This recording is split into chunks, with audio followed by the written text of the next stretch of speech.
So today I'm going to be showing you how I use this attachment on my cover stitch to sew a binding really easily. This attachment is really common. It fits a lot of different machines and you can get it on Amazon. I purchased this plate separate because it helps anchor it in place where I like it, but you don't have to. I know some people just use this. You can tape it on. There's different ways you can do it. So on this one, I have these two screws going through the bottom of the plate and through here, and those little pegs will fit in this slot right here to help hold the base in place. On this side where this hole is, I put a screw. This is the end of it. And so what I will do is I will line it up in here like that, and then open my machine holding it in place. And then I'm going to use the back through this side.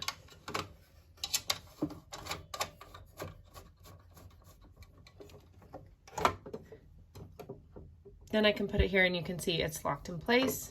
It's not really going to go anywhere. I can slide it a little bit this way and a little bit this way to get exactly the lineup that I want to go with this presser foot here, depending on the kind of stitch I'm doing. So for this video, I'm going to be demonstrating how to do this just using two little scraps. I always like to cut my binding fabric a few inches longer than my regular fabric. The reason is that way I can get the binding started and then add in the fabric afterwards. I think that's a lot easier than trying to match them up perfectly to begin with. So I always cut my binding pattern piece a few inches longer than it needs to be because I'll just trim it at the end. So I'll set that aside. When you thread your binding fabric through your attachment, you want to start it with your fabric with the right side facing away from you. It'll feel like it's going to make it upside down, but it's not, because once it threads through here, it's going to fold it over itself and it will be right side up again.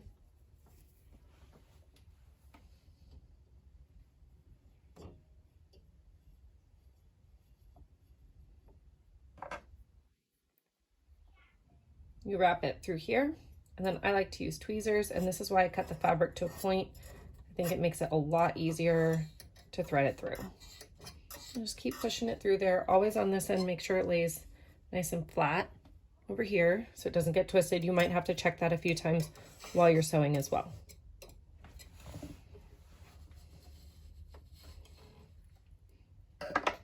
So once I have it all threaded and ready to go, I'm going to sew a few stitches just to get the binding started, and then I will add this one in.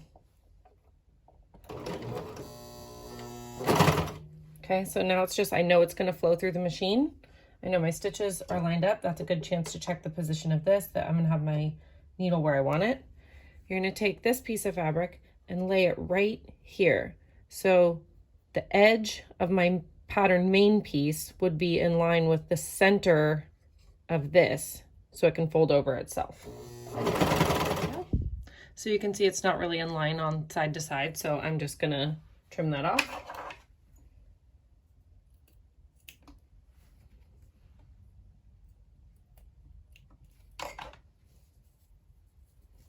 Now you can see my binding is perfectly lined up. And so that's how you would use a binding attachment.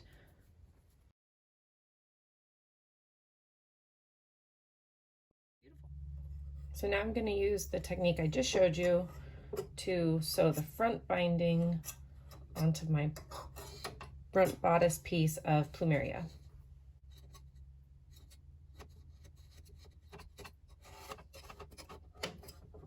I cut my front binding piece just a couple inches longer than the pattern says, because I know from the tutorial that I read in advance, always fully read your pattern first, that I'm going to be able to trim any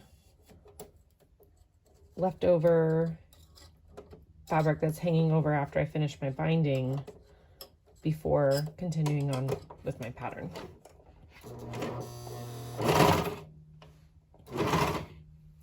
So I kind of got that started. The front piece where it's first started is a little sloppy, but it doesn't matter. That's why I cut several inches extra. Now it's all lined up perfectly right here, so I can line up my front bodice pattern piece and start binding it on.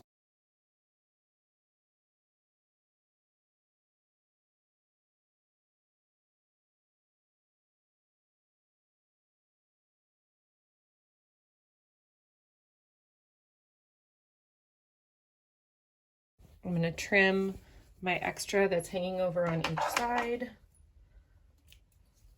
Just a few inches in the front, not really much of any in the back.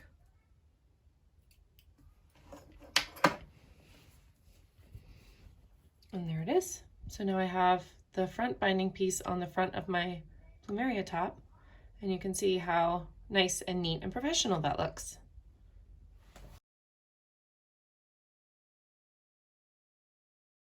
Okay, now maybe you don't have a binding attachment or you're not planning on getting one, and that's totally okay.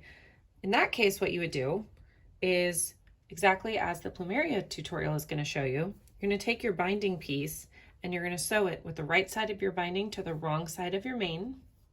I serged it here. Then you'll turn it. You can see I'm just using the other side of this same scrap. And you'll fold this up once and again, press and pin. Or what I like to do, if I was doing it this way, would be to use a glue stick or washable hem tape to really anchor it in place. Okay, so now I have pressed my binding and I have glued it, so it is ready to sew. So I can take off my binding attachment and run it through my cover stitch, or if you don't have a cover stitch, that's totally okay. You can sew it like this on your sewing machine using your favorite stretch stitch. And so now you can see it's done. Some people prefer to sew your binding on first right sides together, then flip it, glue it or pin it, and then you would still top stitch from this side.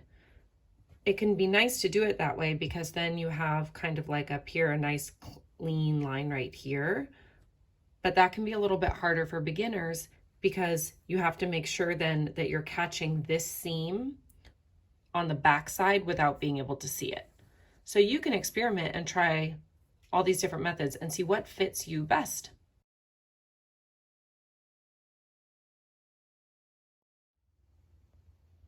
So different machines will have different types of binding feet for your regular sewing machine.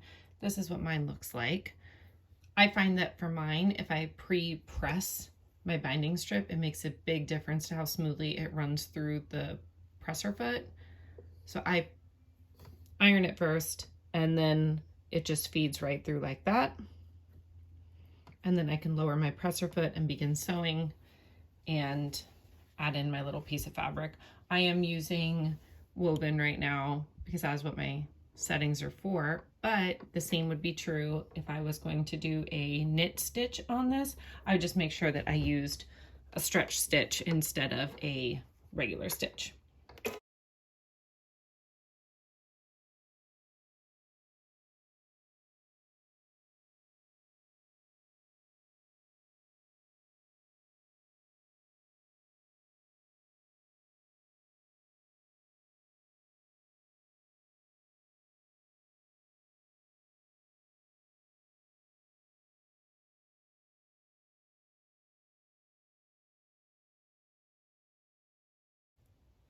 I'll just trim off my excess. I always, whether I am doing binding on my sewing machine or in my serger, I always make my binding piece longer than it needs to be so that I can get it going and get it going nice and smooth.